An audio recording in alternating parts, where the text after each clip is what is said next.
Welcome to Circle D. We're here with our 300 watt solar generator and our mosquito killer UV lamp.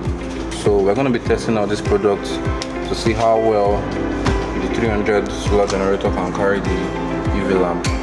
This UV lamp, this is a small size, this is 4 volts.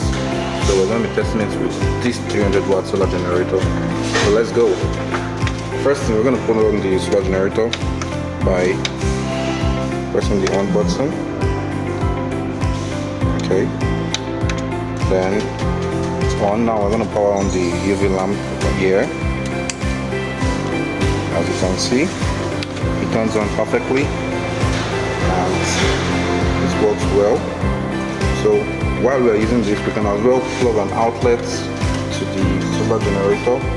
You see, I have space for maybe a laptop or DC lights, or in case you want to charge like we're doing right now, you can as well plug your USB port to it while you're using this as well. So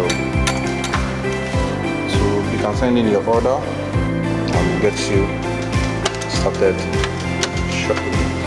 Thank you.